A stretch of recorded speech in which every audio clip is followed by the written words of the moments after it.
नमस्कार, जय हिंद। मैं अमित आप सभी का फ्रीक्वेंसी में स्वागत करता हूं। कैसे हैं आप सभी? उम्मीद करता हूं कि बहुत ही बढ़िया होंगे। तो इससे पहले मैंने प्रोपोर्शन में आपको क्वेश्चन नंबर 10 तक कंप्लीट करवाया था। तो चलिए नेक्स्ट क्वेश्चन से स्टार्ट करते हैं और इससे पहले एक छोटा सा कंसेप्ट समझ लेते हैं, ठीक है, जो कि थ्योरी में आपको एग्जामिनेशन में पूछ सकता है। ठीक है, मैं ये कहता हूँ ए बाई बी बराबर C by D, A by B बराबर सी बाई डी। ठीक है, तो इसको जो अगर हम गुना करते हैं तो क्या होता है, ए डी बराबर बी सी होता है। तो ए डी बराबर B C, sorry, A D बराबर क्या हो गया, बी सी। इसी को हम लोग बोलते हैं बाई क्रॉस रूल। ठीक है, या by cross multiplication, by cross multiplication. ठीक है, और इसमें हम क्या करते हैं कि ए बाई बी बराबर सी बाई डी है, इसको बोलेंगे बाई क्रॉस मल्टीप्लीकेशन, जो कि सिंपल सा रूल है, प्रोडक्ट ऑफ एक्सट्रीम बराबर प्रोडक्ट ऑफ मीन्स, जो कि मैंने कल आपको बताया था।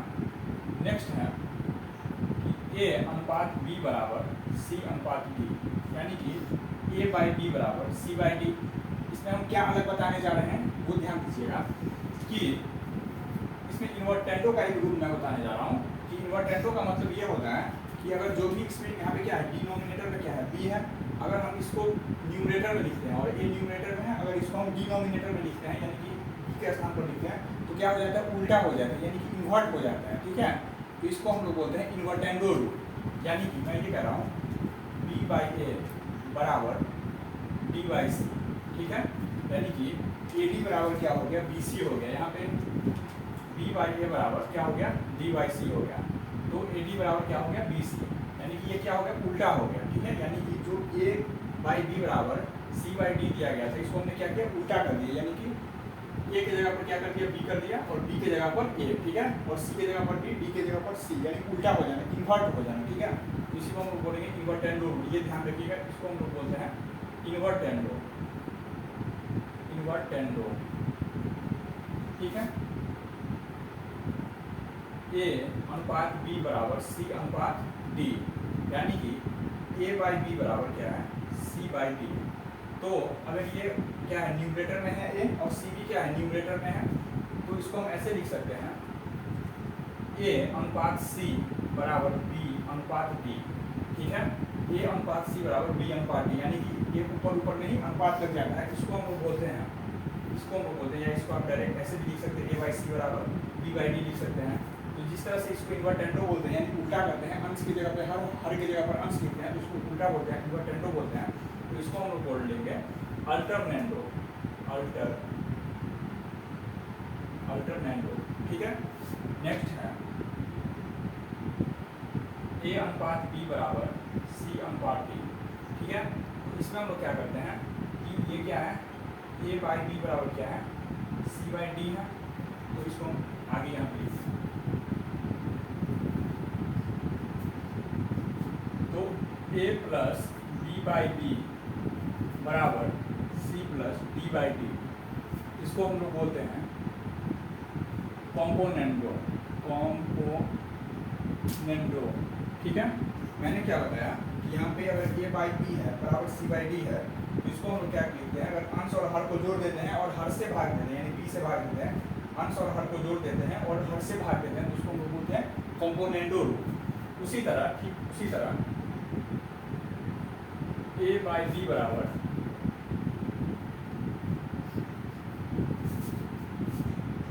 ये ध्यान रखना है, बाई क्रॉस मल्टीप्लिकेशन, इसको भी हम पोस्ट में लिख देते हैं, ये कंपोनेंटो हो गया।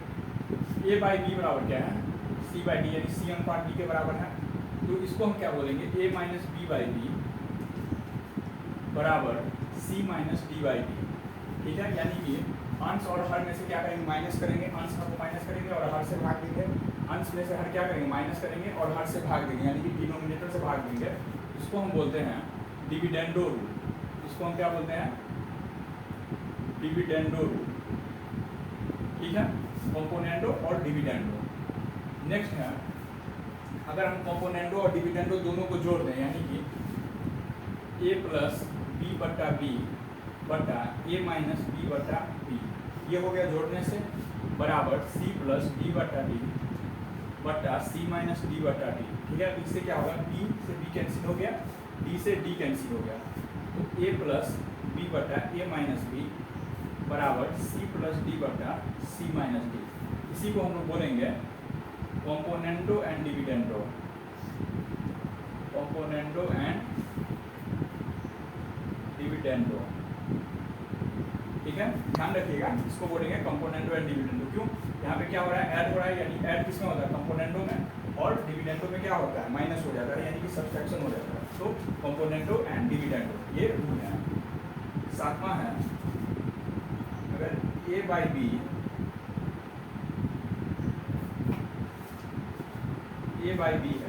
सी बाई डी के बराबर है, ई बाई एफ के बराबर है, एंड सो ऑन, इसी तरह बराबर है किसी भी संख्या के, तो इसको हम लोग ऐसे लिख सकते हैं, इसका एडेंडो जो होगा, यानी अंश अंश अंश, यानी कि न्यूमरेटर न्यूमरेटर न्यूमरेटर, सारे न्यूमरेटर वाले को जोड़ देंगे और उसी तरह क्या करेंगे, इधर वाले को भी जोड़ देंगे। ठीक है, तो क्या हो जाएगा, वो एडेंडो हो जाएगा, यानी कि A plus C plus E and so on, इसी तरह जितना भी आगे रहेगा उसको जोड़ेंगे, बटा B plus D plus F so on, इसी तरह आगे बढ़ता रहेगा। ठीक है, इस रूल को हम लोग बोलते हैं एडेंडो,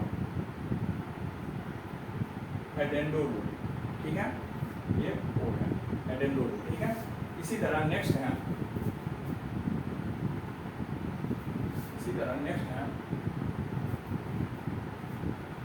ए बाई बी बराबर सी बाई डी बराबर ई बाई एफ के बराबर है, एंड सो ऑन, इसी तरह आगे भी सबका रह सकता है। ठीक है, तो इसमें हम क्या करेंगे, ऊपर वाले को माइनस करेंगे, यानी ऊपर वाले को क्या करेंगे, माइनस करेंगे, A minus C minus E, A minus C minus E and so on, इसी तरह चलता रहेगा, और B minus D minus F and so on, इसी तरह चलता रहेगा। इसको, इस रूल को हम लोग बोलेंगे सबस्टेंडेंडो, यानी कि घटाने वाला रूल, सबस्टेंडेंडो रूल। ठीक है, उम्मीद करता हूँ कि इतना आपको समझ में आ चुका होगा। ठीक है, फिर से इसको एक बार रिवीजन कर लेते हैं, देख लेते हैं। जिस तरह से इससे पिछले वीडियो में मैंने बताया था कि सिंपल सा जो रूल होता है ए डी बराबर बी सी का, यानी बाई क्रॉस मल्टीप्लीकेशन का, ए बाई बी बराबर सी बाई डी, यानी कि ए डी बराबर बी सी, इसी से हम सब काम करते हैं, लेकिन थर्ड प्रोपोर्शनल और मिड प्रोपोर्शनल में थोड़ा अलग हो जाता है। ठीक है, ए बाई बी बराबर बी बाई सी से हम लोग काम करते हैं। ठीक है, ये by cross multiplication, A by B बराबर सी बाई डी। ठीक है, इन्वर्टेंडो करने का मतलब क्या होता है, उल्टा कर देना, यानी जो अंश है न्यूमरेटर में है उसको हम लोग डिनोमिनेटर में कर देते हैं, और जो चीज़ डिनोमिनेटर में है उसको हम लोग न्यूमरेटर में कर देते हैं, तो उसी को हम लोग बोलते हैं इन्वर्सन करना, यानी कि इन्वर्ट कर देना, उल्टा कर देना। तो इसको, इस रूल को हम लोग बोलते हैं इन्वर्टेंडो रूल। ठीक है, ए बाई बी बराबर सी बाई डी, तो इसको अल्टरनेंडो कैसे बोलते हैं कि ऊपर में जो है उसी को अनुपात में लिख देते हैं, यानी अंश अंश में ही अनुपात लगा देते हैं। ठीक है, यानी कि ए बाई सी बराबर बी बाई डी, इसी को बोलते हैं अल्टरनेंडो रूल। ये आपसे एग्जाम में एमसीक्यू में पूछ सकता है। ठीक है, इसलिए इसको ध्यान रखेंगे, ए बाई बी बराबर सी बाई डी, तो ए बाई बी बराबर सी बाई डी। ठीक है, तो इसमें हम लोग क्या करते हैं कि ए और बी, यानी कि ए और बी, यानी कि अंश और हर दोनों को जोड़ते हैं और हर से भाग कर देते हैं, अंश और हर जोड़ते हैं और हर से भाग कर देते हैं, तो इसी को हम लोग बोलते हैं कंपाउंडेड, यानी कंपोनेंडो रूल। कंपाउंड मतलब क्या होता है, गुना करना, गुना करने वाला rule. Dividendo, A by B बराबर क्या होता है, सी बाई डी का, इसमें हम लोग क्या करते हैं, अंश और हर से क्या करते हैं, माइनस कर देते हैं, अंश और हर के बीच में माइनस लगा देते हैं। ठीक है, बटा बी, यानी हर से भाग करते हैं, सी माइनस डी बाई डी, तो इसी तरह ये रूल कहलाता है डिविडेंडो रूल। और इसी दोनों रूल को हम लोग जोड़ते हैं तो क्या कहलाता है, कंपोनेंटो एंड डिविडेंडो रूल, यानी ए प्लस बी बाई बी बटा ए माइनस बी बटे बी। तो ये क्या होता है, बी से बी कट गया, इसी तरह से डी से डी कट जाएगा, तो ए प्लस बी बटा ए माइनस बी बराबर सी प्लस डी बटा सी माइनस डी। ये क्या कहलाता है, componendo and dividendo rule. Next है ए बाई बी बराबर सी बाई डी बराबर E by F dash dash dash, इसी तरह जी बाई एच कोई भी संख्या बराबर बराबर एंड सो ऑन रह सकता है। तो इसमें हम लोग क्या करेंगे कि अंश अंश को जोड़ेंगे, ए सी ई एंड सो ऑन, जो भी आगे रह सकता है, कुछ भी रह सकता है, बटा बी डी, यानी कि अंश अंश को जोड़ते हैं और बटा करके हर हर को जोड़ते हैं, तो ये रूल कहलाता है सिंपल सा रूल जो है एडेंडो रूल। ठीक है, एंड सेम इसी तरह ए बाई बी बराबर सी बाई डी बराबर क्या है, ई बाई एफ के है, तो ए माइनस सी माइनस ई बटा B minus D minus F and so on, और भी रह सकता है। इस रूल को हम बोलते हैं सबस्टेंडेंडो रूल। उम्मीद करता हूँ कि आपको समझ में आ चुका होगा। ठीक है,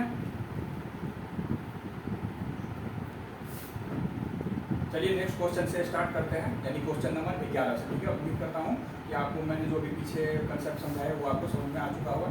तो स्टार्ट करते हैं क्वेश्चन नंबर 11 से। क्वेश्चन नंबर 11 क्या है, question number 11 X by Y बराबर जेड बाई डब्ल्यू बराबर 2.5 बटा 1.5, ऐसा ही है। द वैल्यू ऑफ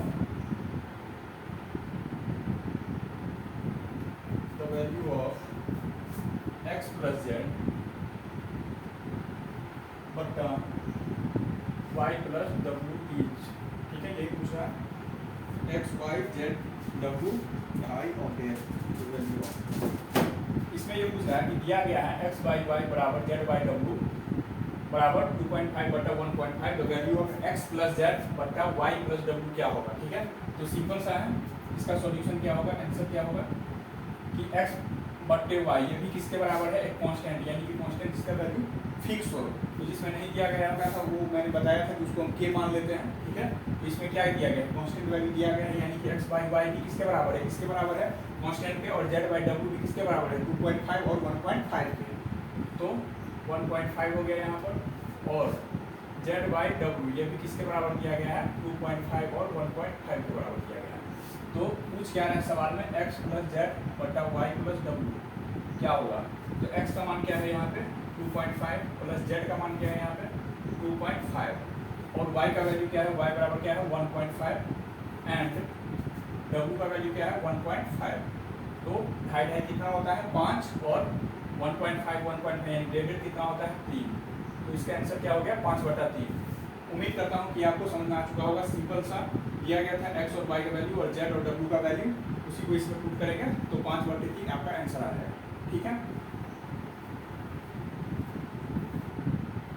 चलिए नेक्स्ट क्वेश्चन से स्टार्ट करते हैं। उम्मीद करता हूँ क्वेश्चन नंबर 11 आपको बढ़िया से समझ में आ चुका होगा। चलिए नेक्स्ट क्वेश्चन से स्टार्ट करते हैं, यानी कि क्वेश्चन नंबर 12 से, ठीक है।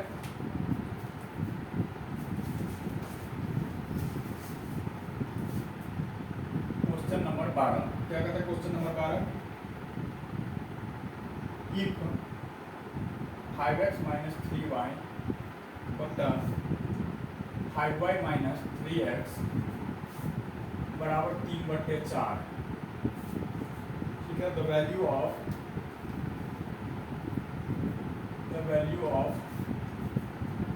x अनुपात y इज, यानी x और y का जो वैल्यू है वो क्या होगा। सिंपल सा है कि 5x और माइनस 3y बटा 5y माइनस 3x जो है वो 3/4 के बराबर दिया गया है। तो पूछ रहा है कि x और y का वैल्यू क्या होगा। तो सिंपल सा ये क्या है, इक्वेशन है, इसको हम सिंपली सॉल्व करेंगे।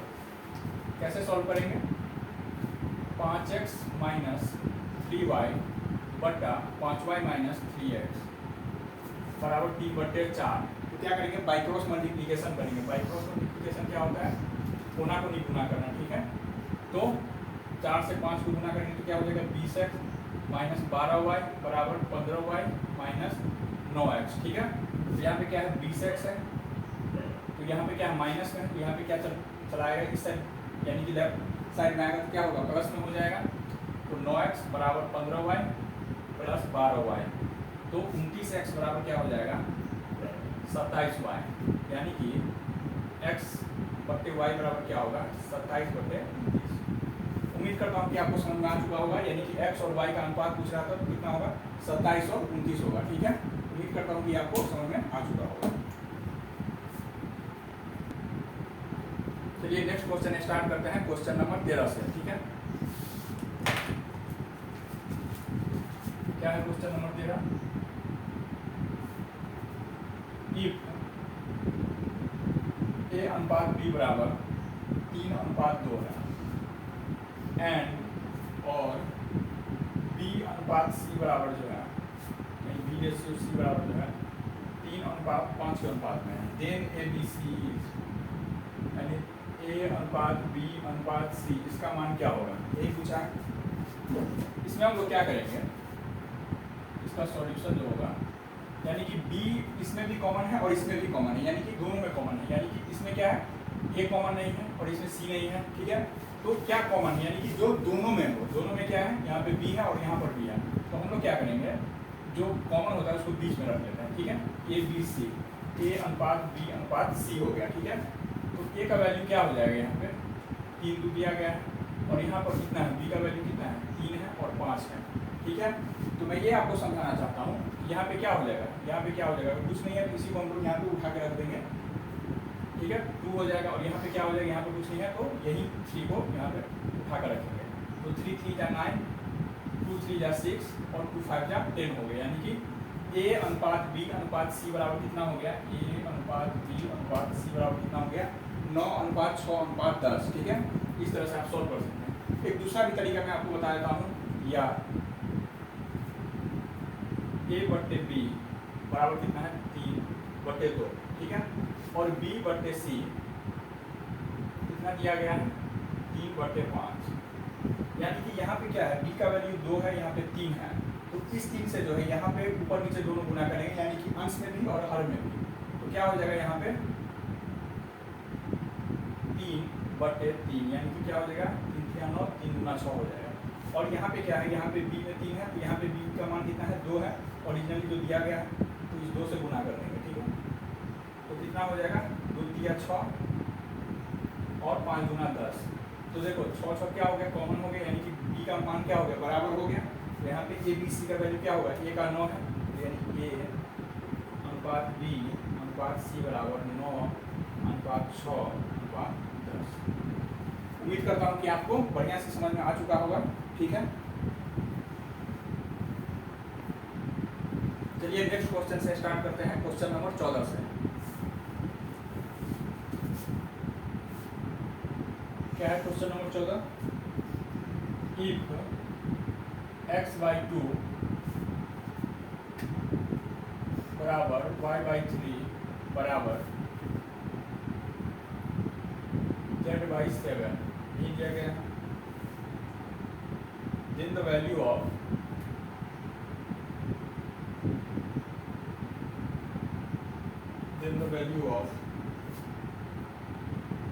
x minus 5y plus 4z बटा 2y इज, यानी इसका वैल्यू क्या होगा, ये पूछा है। तो चलिए स्टार्ट करते हैं। इसमें दिया गया है x/2 बराबर y/3 बराबर z/7, then the value of 2x minus 5y plus 4z बटे 2y, यानी इसका वैल्यू क्या होगा। तो चलिए स्टार्ट करते हैं। यानी x/2 हम मान लेते हैं कि ये किसके बराबर है, एक कांस्टेंट के बराबर है, एक नियतांक के बराबर है। तो नियतांक को हम k मान लेते हैं, यानी k ये क्या है, ये कांस्टेंट है, ठीक है।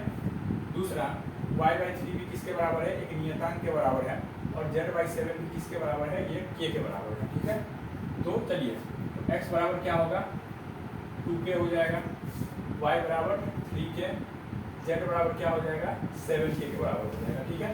तो x का वैल्यू क्या है 2k के बराबर, y का 3k, z का 7k के बराबर है। तो पूछा है वैल्यू क्या होगा 2x minus 5y plus 4z बटा 2y, इसका वैल्यू क्या होगा। यानी कि x का वैल्यू क्या है, x का वैल्यू क्या है यहाँ पे 2k, यानी कि 2 को 2k से मल्टीप्लाई करेंगे, माइनस 5 को y का वैल्यू क्या दिया गया है 3k से मल्टीप्लाई करेंगे, प्लस 4 को 7k से मल्टीप्लाई करेंगे, क्योंकि z का वैल्यू क्या है 7k है, बटा 2 को y से गुना करेंगे, यानी कि 3k से गुना करेंगे, मल्टीप्लाई करेंगे। तो बराबर क्या आएगा, यहाँ पे लिख देता हूँ, 2 2 जा 4k, यानी कि 4k, माइनस 15k, 5 के 15 और 7 चौक 28k, ठीक है, बट्टा क्या हो जाएगा 6k। तो किसके बराबर हो जाएगा 28 4 32 हो जाएगा, यानी कि 32k माइनस 15k बट्टा 6k हो जाएगा। तो 32 में से 15 घटाएंगे तो कितना होगा 17k बट्टा 6k, ये से के क्या हो जाएगा कैंसिल हो जाएगा। तो आंसर क्या होगा 17 बट्टा 6। उम्मीद करता हूँ कि ये आपको समझ में आ चुका होगा, और इसका मैं एक शॉर्टकट तरीका भी बता देता हूँ। शॉर्टकट तरीका क्या है, यहाँ पे क्या हुआ कि सिर्फ k ऐड हुआ, यानी कि x का वैल्यू क्या आया 2k आया, हम यहाँ से समझ सकते हैं y का वैल्यू क्या आया 3k, z का वैल्यू 7k, और अंत में क्या हुआ k कैंसिल ही हो गया। तो हम ये करते हैं कि कांस्टेंट के बराबर मानते ही नहीं है। तो मेरे कहने का ये मतलब है कि x का वैल्यू जो है वो जो नीचे में दिया गया रहता है उसके बराबर है। ये तो कह सकते हैं ना कि अगर k शब्द में आता है तो k क्या है नियतांक के बराबर है, और नीचे में आकर k क्या होता है कट जाता है। तो मैं ये कहता हूँ कि x का वैल्यू किसके बराबर है, x 2 के बराबर है, y 3 के, z 7 के। तो हम डायरेक्ट उसमें पुट करेंगे तो क्या हो जाएगा 2 दूना 4, तो यहाँ पे भी क्या हो गया 4, के सब पे हट जाएगा और आंसर फाइनली क्या आएगा 17/6 यानी 17/6 ही आएगा। ठीक है, तो आप डायरेक्ट तरीके से भी बना सकते हैं और अगर आपको कॉन्सेप्ट समझना है तो कांस्टेंट के बराबर मानकर भी बना सकते हैं। उम्मीद करता हूँ कि आपको समझ में आ चुका होगा। एक बार फिर से आप लोग देख लीजिए इसको। चलिए नेक्स्ट क्वेश्चन से स्टार्ट करते हैं। ठीक है, क्वेश्चन नंबर 15 से। 15 क्या कहता है, इफ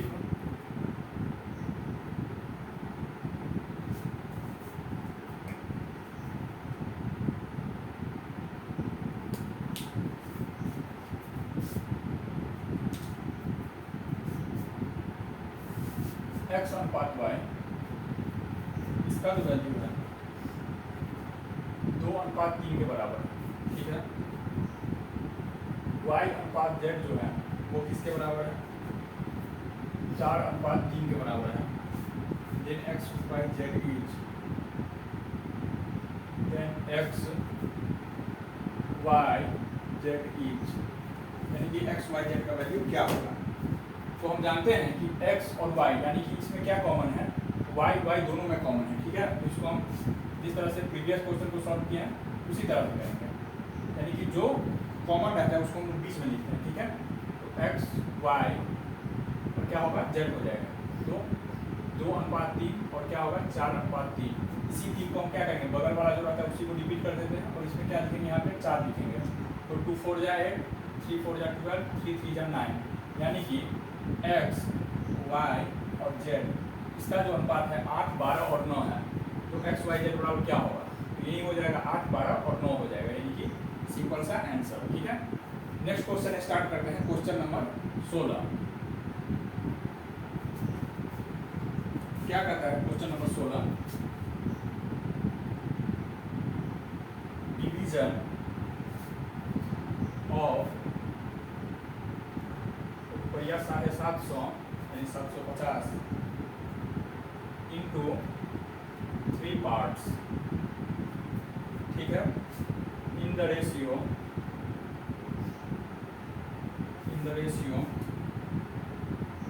4 5 6 ईच, यानी कि 750 को 3 पार्ट में डिवाइड करना है। ठीक है, 3 पार्ट में बांटना है। तो किस रेशियो में बांटना है, 4 5 और 6 के अनुपात में बांटना है। तो इसको हम जो बांटेंगे तो क्या हो जाएगा, फर्स्ट पार्ट जो मिलेगा वो क्या मिलेगा, 750 जो है वो ओरिजिनली दिया गया है कि 750 रुपये को बांटना है, तो 750 हो जाएगा यानी 750। और रेशियो जो दिया गया है वो रेशियो किस टर्म में दिया जाता है, सबसे छोटा करके दिया जाता है। ठीक है, सबसे छोटा पार्ट करके। तो टोटल यहाँ पे 750 है और यहाँ पे टोटल कितना है, 4 5 9 6 15 है। तो यहाँ पे यानी कि यहाँ पे क्या है, इसको हम लोग ऐसे ध्यान रख सकते हैं कि ओरिजिनल वैल्यू और यहाँ पे डुप्लीकेट वैल्यू, यानी कि जो रेशियो के फॉर्म में दिया गया है, और इसको ऐसे लिखते हैं फाइंडिंग वैल्यू। ठीक है, कि हमको क्या पाना है, ठीक है, क्या प्राप्त करना है। तो ओरिजिनली में कितना दिया गया है 750 और डुप्लीकेट यानी कि रेशियो में कितना दिया गया है, टोटल 750 और यहाँ पे टोटल 15। और हमको क्या प्राप्त करना है, तो फर्स्ट पार्ट तो यानी कि 4 से मल्टीप्लाई करेंगे। ठीक है, 4 से हम लोग क्या करेंगे, मल्टीप्लाई करेंगे। तो कितना आएगा, 15 5 75 यानी कि 50 होगा 200 रुपया। ठीक है, यानी कि हम ये बताने के लिए आपको बताया कि यहाँ पे क्या होगा, ओरिजिनल वैल्यू, डुप्लीकेट वैल्यू और फाइंडिंग वैल्यू। सेकेंड पार्ट क्या हो जाएगा, सेकेंड पार्ट बराबर क्या हो जाएगा, 750 बटा 15 और सेकेंड क्या है 5 है। ठीक है, तो 50 बचे कितना हो जाएगा 250। इसी तरह थर्ड पार्ट क्या हो जाएगा, थर्ड पार्ट क्या हो जाएगा 750 बटा 15 गुना अंतिम क्या है 6 है, यानी कि कितना हो जाएगा 300 हो जाएगा। यानी किस अनुपात में बांटा, 4 5 6 में। इसका आंसर क्या आएगा, पहले का 200, पहले को कितना मिलेगा 200, दूसरे वाले को कितना मिलेगा 250 और तीसरे वाले को कितना मिला 300 रुपया। तो ये सबको जोड़ेंगे तो कितना रहेगा 750, यानी कि 300 500 550 और 200 750 रुपया। उसी तरह अगर इसको अगर हम कट करेंगे, छोटा करेंगे, तो ये 4 5 और 6 के ही अनुपात में आएगा। इसका मतलब होता है रेशियो जो दिया गया रहता है वो सबसे स्मॉलेस्ट वैल्यू में दिया गया रहता है, यानी कि उसको डिवीजन के रूप में करके सबसे छोटा रूप में दिया गया रहता है। तो यहाँ पे टोटल 750 था और यहाँ पे क्या था 4, 5, 9, 6, 15 के बराबर। ठीक है, इसको हम एक और कंसेप्ट से समझ लेते हैं, वेरी इजी वे में। इसको हम सेकेंड मेथड से समझते हैं, सेकेंड मेथड से। तो दूसरा मेथड क्या हो सकता है? मेथड वही है कि 4, 5, 9, 6, 15 यानी कि 15 का जो वैल्यू है वो 750 के बराबर है, यानी कि 15 का जो वैल्यू है वो 750 के बराबर है। तो एक का वैल्यू कितना होगा, यानी 750 बटा 15 50 के बराबर है। तो हमको किस किस अनुपात में चाहिए? 4, 5 और 6। एक का वैल्यू 50 है तो 4 का वैल्यू 200, 5 है तो एक का वैल्यू 50 है तो 5 का वैल्यू कितना होगा? 250। एक का वैल्यू 50 है तो 6 का वैल्यू कितना होगा? 300। तो यही हमको फाइंड आउट करना था, 200, 250 और 300। यानी कि 15 का वैल्यू 750 है तो एक का वैल्यू निकालेंगे, उसी हिसाब से 4, 5, 6 का निकालेंगे। या आप उस तरीके से बनाइए या इस तरीके से, दोनों तरीके से सेम ही है। ठीक है, कंसेप्ट सिर्फ समझ में आना चाहिए, बाकी आप कोई भी मेथड लगा सकते हैं। उम्मीद करता हूँ कि आपको समझ में आ चुका होगा।